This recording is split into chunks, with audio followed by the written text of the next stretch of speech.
Eu vou contar nesse romance a história de Julieta e Romeu, a sua curta existência e tudo que padeceu. Essa foi a história mais tocante que minha pena já escreveu. Ela é assim uma história conhecida em quase toda a nação.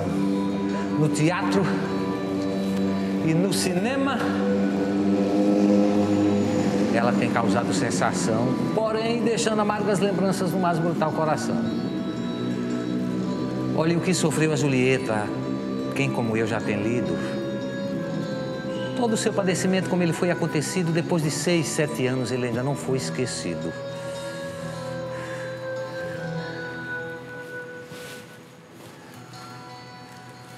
Verona, uma antiga província da cidade italiana, ela foi o berço dos Capuletos, aquela raça tirana, inimiga dos Montecchios, família honesta e humana. E o Duque de Capuleto, que ele tinha um grande poder. Ele queria o Conde Montecchio e Nicolai vencer. Os dois viviam sonhando ver um ao outro morrer. Ali tudo era desgosto, intriga e rivalidade. Quando um dia aconteceu o começo da notícia da grande fatalidade. Romeu tinha 4 anos quando veio um pelotão, mandado por Capuleto por uma cruel traição. Nesse mesmo dia foi Montecchio trancado numa prisão.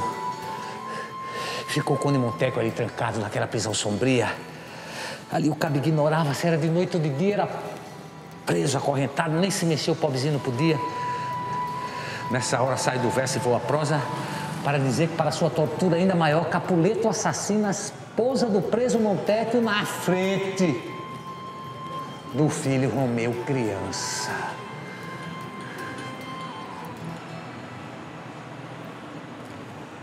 Aí, tendo praticado essa tamanha barbaridade, Capuleto ele foi para casa. E quando ele chegou à cidade, ele deu ordem para que Montecchio fosse posto em liberdade.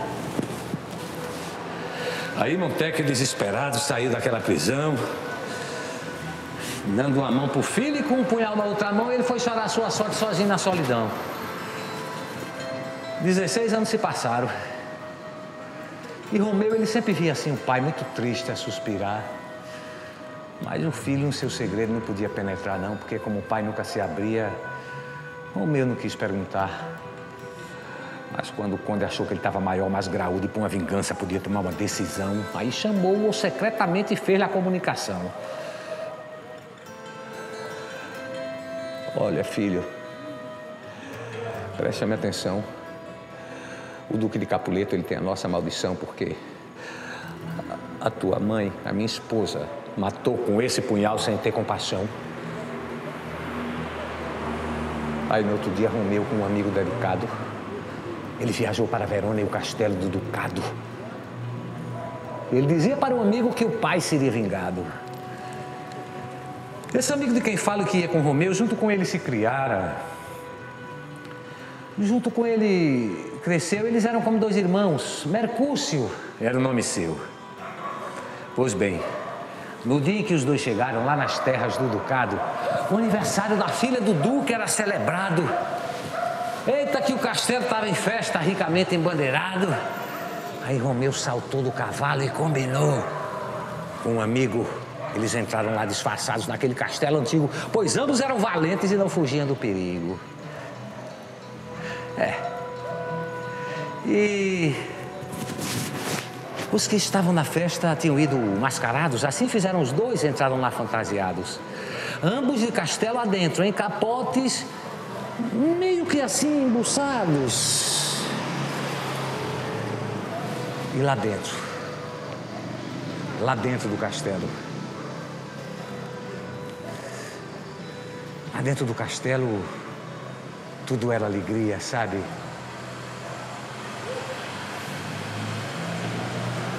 Algumas moças sentadas com seus noivos conversavam, tocavam alguns dos músicos, outros alegres observavam. Nesse instante, Romeu avista Julieta e aí ele já esquecera da promessa que fizera seu velho pai. É porque o amor é como água pura que em nossas almas cai. E o desejo de vingança na sede do amor se esvai. Se esvai entre aspas. Porque Romeu fica tomado de raiva e ciúme ao ver Julieta dançando com um conde.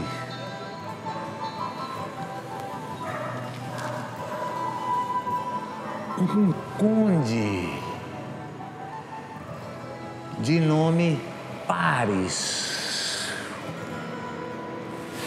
Depois fica tomado igualmente de raiva e ciúme ao ver Julieta dançando apenas com um primo de nome Teobaldo. E pasmem, senhores, na minha versão assassina Teobaldo no meio da festa.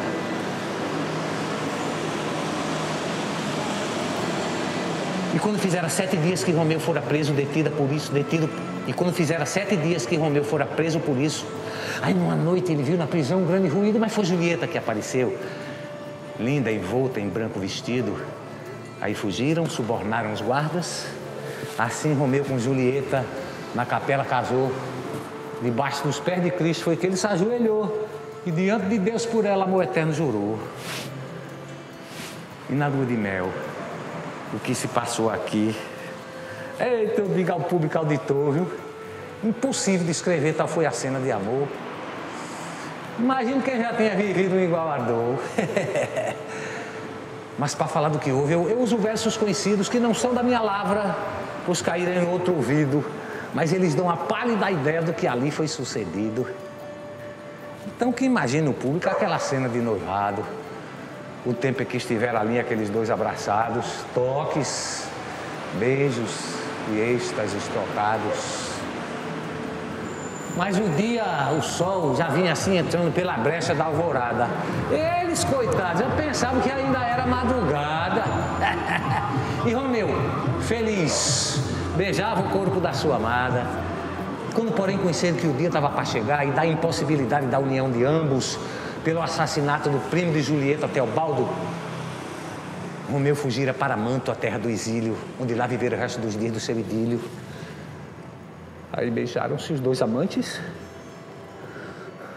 se abraçaram docemente, juraram que haveriam de se amar eternamente e afinal se separaram, chorando o amor inocente.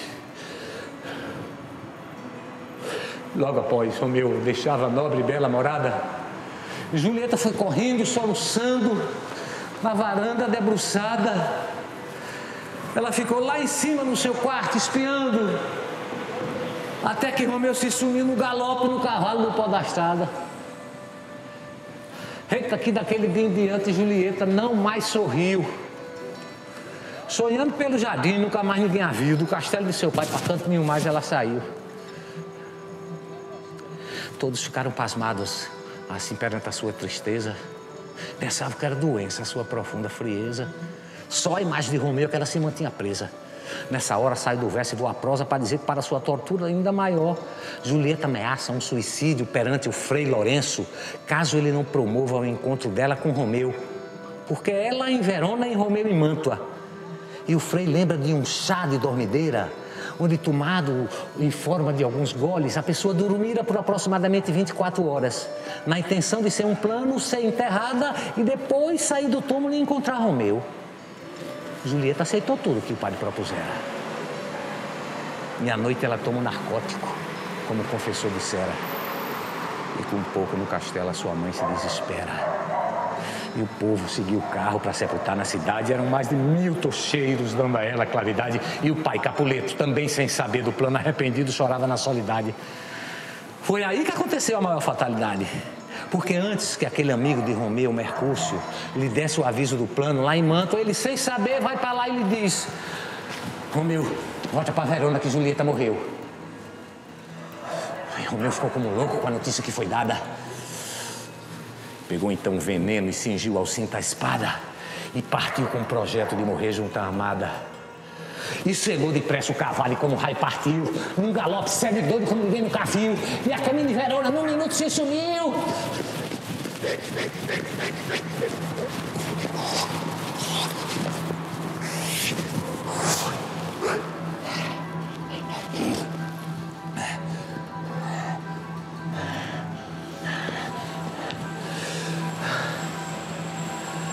Quando lá no cemitério, pelo portão, ele já entrara, ele encontrou o conde Paris, que levava rosas que comprara para perfumar o corpo da bela que desprezara. E Paris disse: que vês tu fazer aqui, Romeu? Não sabes que o pai da moça tem grande ódio por ti? Retira-te se não quer também ficar morto aqui. E Romeu disse: Paris, a resposta que te dou é dar-te um golpe de tal cutilada que te decepa a cabeça na primeira navalhada.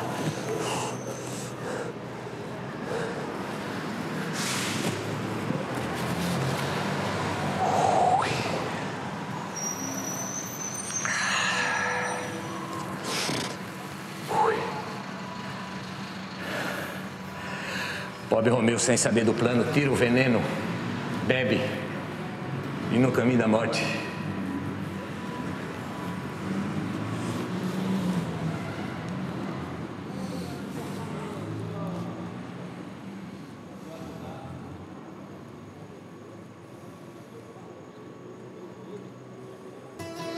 Minha vida é um romance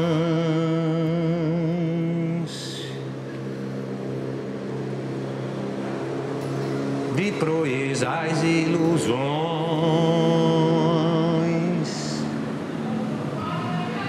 Parece que o destino foi quem me fez traição.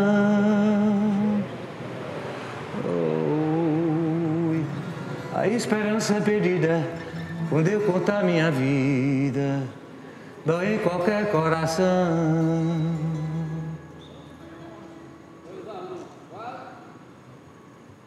Já amei, já fui amado,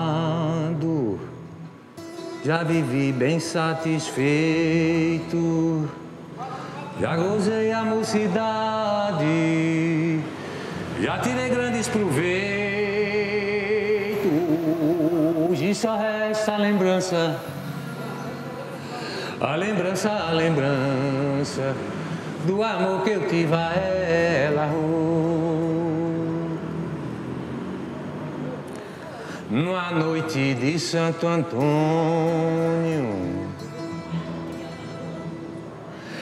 eu fui dançar no salão, avistei uma menina de uma linda feição. Oi, lhe convidei para dançar, senti o amor entrar dentro do meu coração.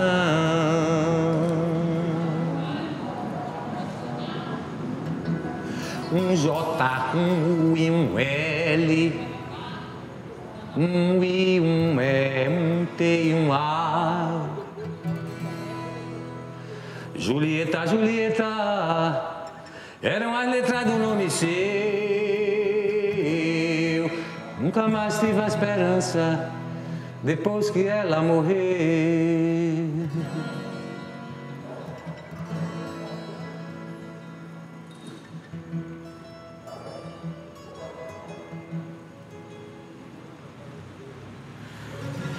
Quando de mágoa eu chorava, meus prantos só enxugava no lenço que ela me deu.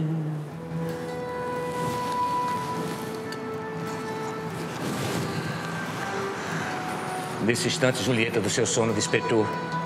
E tão muito espantada, Romeu ali avistou. Mas o cabra estava planejar morto e ela se desesperou. Aí ficou assim muito tempo chamando pro seu esposo, Romeu, Romeu, Romeu. Afinal, viu que ele fora para um lugar do repouso, lá onde o outro sentido tem o amor, o sonho e o gozo. Aí tirou então de Romeu aquele ferro aguçado, enterrou no coração aquela espada, aquele mesmo ferro esquentado, e caiu morta por cima do corpo do seu amado. Aí, algumas pessoas que foram no cemitério ficaram muito espantadas com todo aquele mistério, porque morto o casal e morto também o Conde Paris na entrada do presbitério. Depois soube-se de tudo porque o padre contou. Capuleto, muito triste, um túmulo preparou e os amantes de Verona, abraçados, dentro dele sepultou. Somente depois da morte foi que eles puderam se unir. Tendo os dois jovens corpos já deixado de existir, nada mais neste mundo lhes sendo dado fruir. Mas quem ouviu esse romance hoje aqui agora, sabe o que se escreveu. Também conhece a condessa que em condições morreu, porque Romeu, seu filho, que era valente, Diz a sua biografia, soube dita por seu pai a dor que este sofria, e Romeu que jurou de vingá-lo no mesmo ou no outro dia, mas logo ele deixou a promessa no fundo de uma gaveta. Porque bastou ver num par de seios um cacho de violetas, mesmo inimiga do pai, ele amou logo Julieta. Nas condições em que estava, não tinha nenhum rodeio. Era vingar-se de tudo, fingindo como um passeio. Ele não tinha que perguntar se o rosto era belo ou feio. Mas ele não fez assim. Quando ele viu Julieta dançando naquela sala do castelo, ele fez tudo para conquistá-la, ainda ela, sendo uma deusa, ele dever odiá-la. É que Romeu, ele foi falso a seu pai. Vem daí o seu castigo, faltou-lhe tenacidade.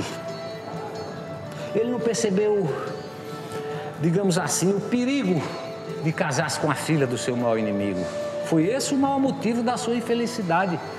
Romeu traía a família, faltou-lhe com a lealdade. Onde existe um ódio antigo, é difícil de ter amizade. Os amantes de Verona tiveram um fim desgraçado, viu? Embora tenha morrido um com o outro abraçado.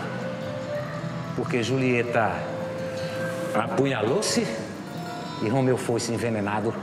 Encerra o primeiro ato da peça com a última estrofe do folheto sertanejo que lhe deu origem.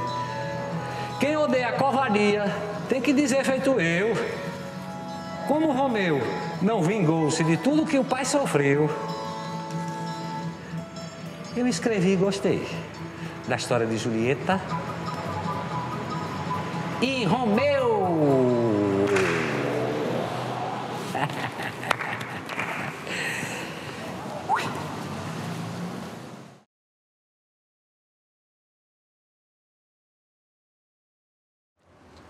Olá, eu sou Ariano Suassuna, tá certo?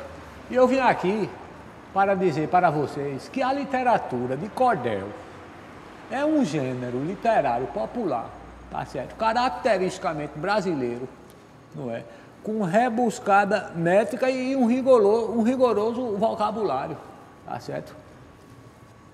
Existe o cordel de sextilha e de décima. Esse que Aramis fez no primeiro ato é um cordel de sextilha, tá certo? Porque rima de duas em duas frases. E eu digo mais a vocês, a literatura de cordel, olha, só pelo fato, tá certo? Dela funcionar, não é? Como divulgadora da arte do cotidiano. A literatura de cordel, só pelo fato também dela funcionar como divulgadora dos autores locais, ela é de inestimável importância na manutenção das identidades literárias regionais, contribuindo inclusive para a perpetuação do folclore brasileiro, tá certo? Então a literatura de cordel, ela ainda ajuda a disseminar, não é, o hábito da leitura e ainda luta contra o analfabetismo, tá certo? E eu digo mais, o cordel, ele ainda remete à época de ouro, do século de ouro espanhol, como se escrevia naquela época, não é? Com autores fantásticos, não é? Como Tirso de Molina, não é? Calderón de la Barca.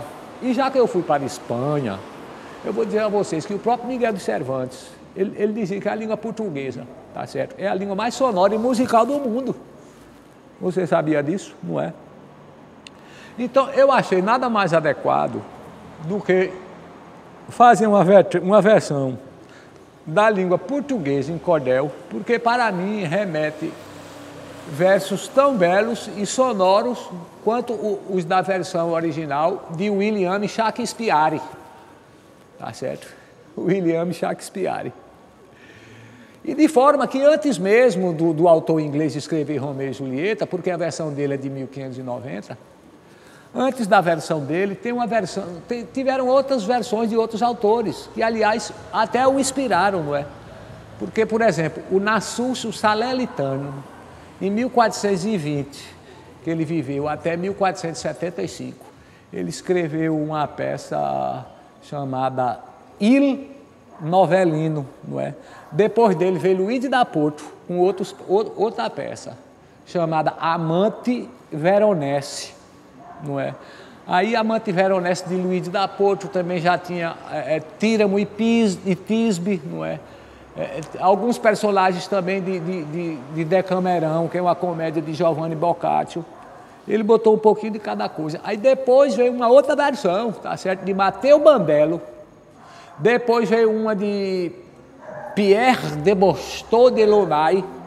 Depois veio uma outra versão ainda, de Arthur Brook, tá certo? Não confunda Arthur Brook com Peter Brook, não é? Porque Peter Brook é contemporâneo. E depois de Arthur Brook veio a versão de William Shakespeare em 1590, tá certo? Então foram várias versões. Aqui no Brasil mesmo tiveram versões em 1984 do grupo Macunaíma, do Antunes Filho, lá em São Paulo, tá certo? Depois teve uma versão do grupo Galpão, dirigido por Gabriel Vilela, em 1990. E depois, em 1997, teve uma versão do Recife, do grupo Armorial de Ariano Suassuna, dirigido por Romero Andrade Lima, tá certo? Agora, aqui tem versões de João Martins do Ataíde, que é o romance de Romeu e Julieta, em cordel, a minha de Ariano, que é a história do amor de Romeu e Julieta, e essa que a Aramis adaptou, que é Romeu e Julieta, cordel de Ariano Suassuna, não é? Adaptou para o monólogo. Essa versão que a Aramis fez, ela é totalmente armorial, não é? Aliás, agora em 2021, o movimento armorial, ele está completando 51 anos, porque eu criei ele nos anos 70, no Nordeste do Brasil, não é? Onde eu propus uma arte erudita brasileira, tá certo? Buscando raízes na cultura popular. Então é a mistura do erudito com o popular.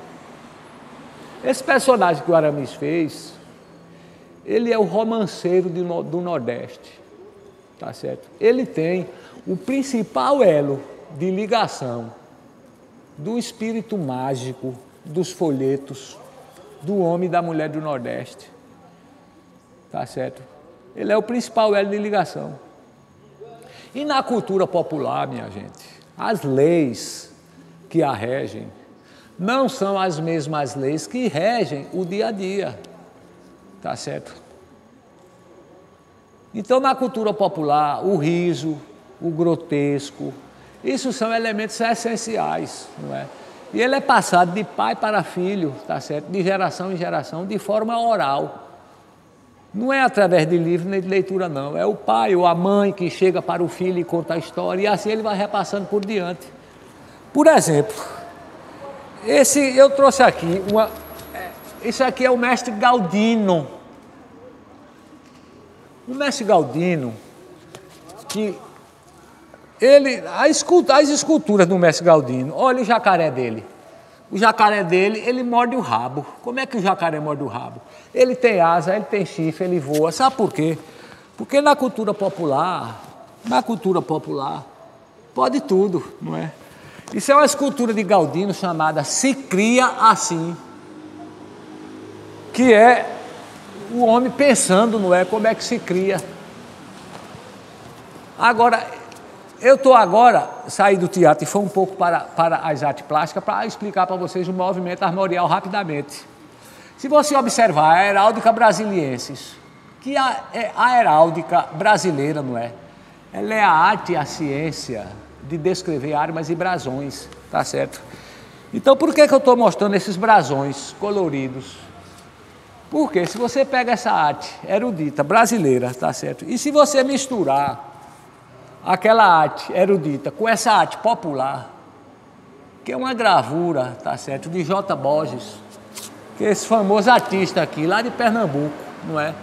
Lá da cidade de Bezerro. J. Borges é um gravurista mundialmente conhecido. Se você pega aquela gravura colorida e mistura com a preto e branco de J. Borges, olha o que acontece. Isso é o movimento armorial, tá certo? O erudito com o popular. Essa gravura é de Samico, que é um artista de Olinda. Eu trouxe aqui também o Samico, Gilvan Samico, que é o criador daquela gravura, não é? Agora, eu acho essa gravura mais bonita. Tá certo? Armorial também. Também acho essa outra aqui belíssima, não é?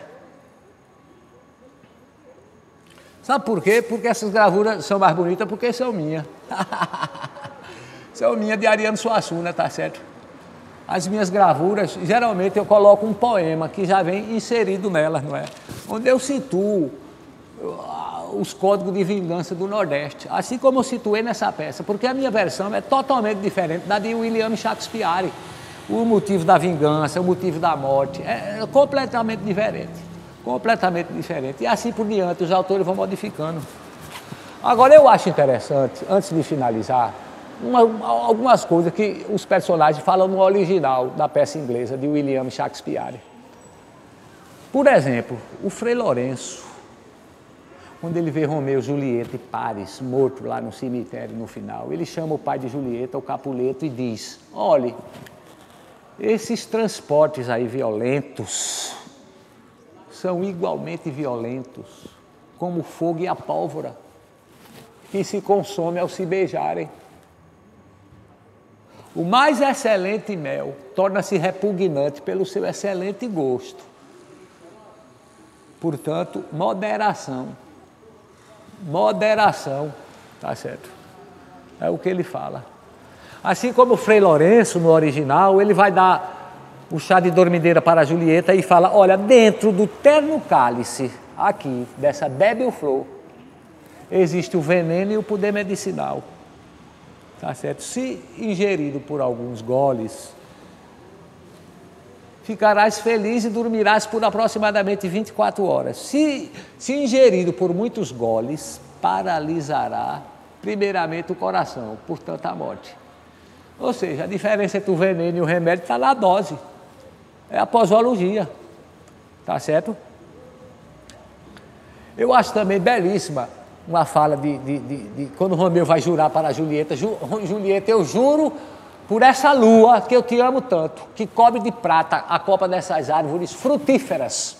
Olha que linda frase. Aí Julieta diz: não ame pela lua não, Romeu. Não jure pela lua.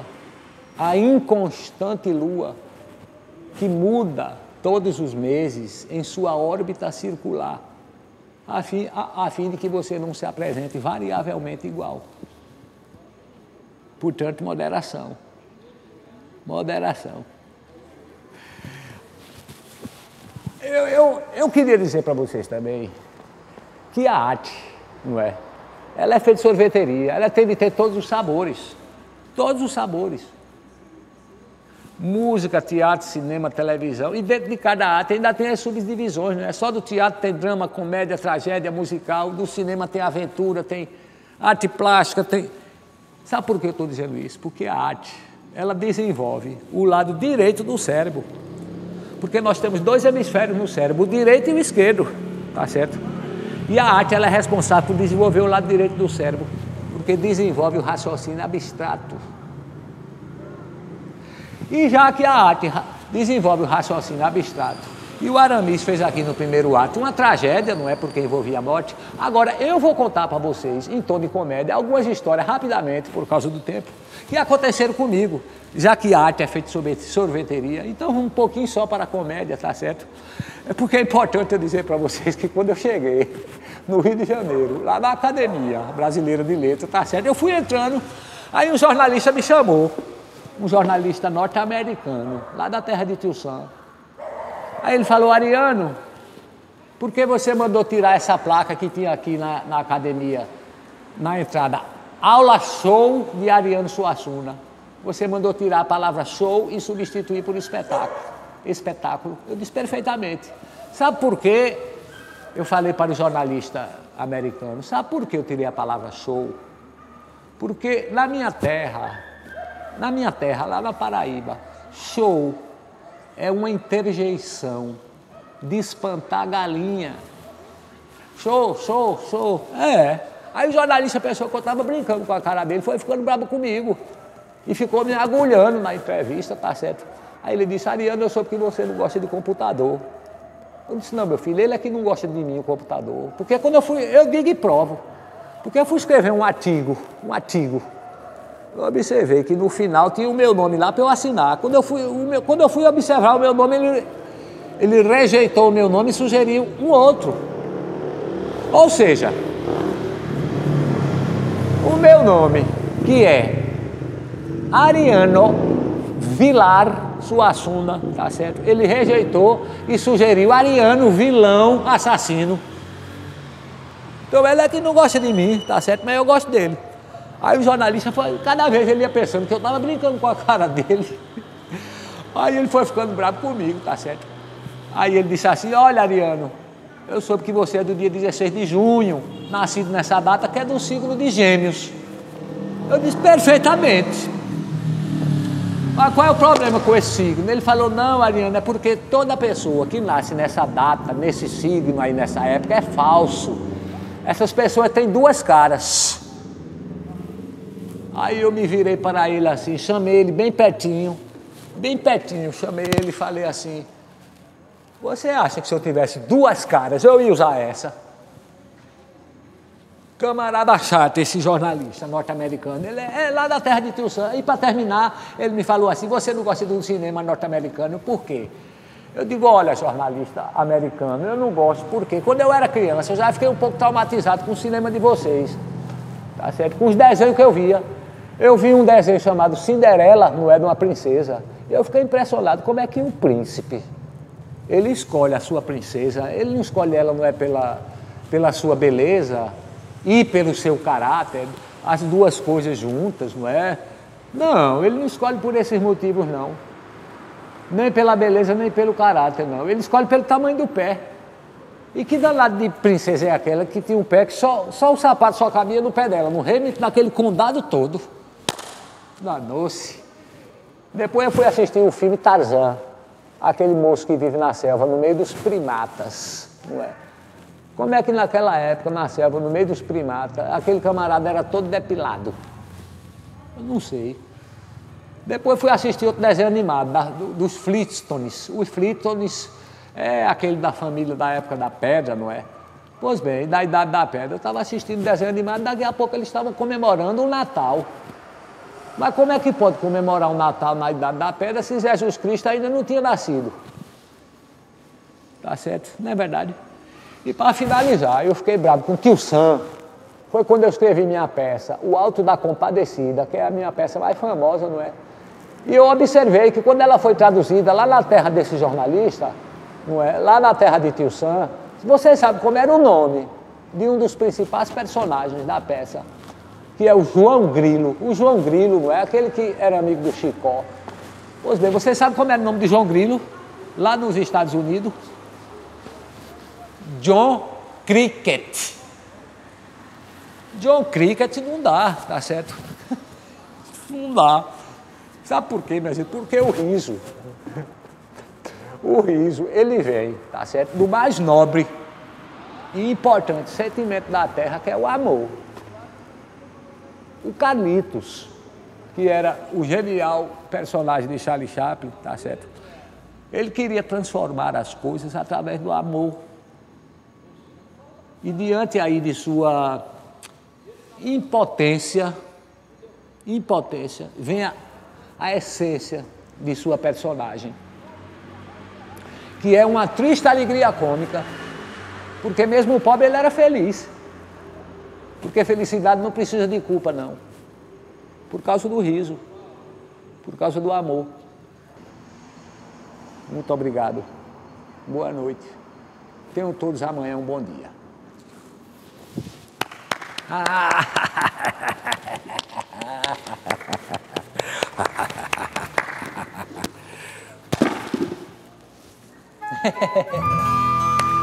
Beleza pura.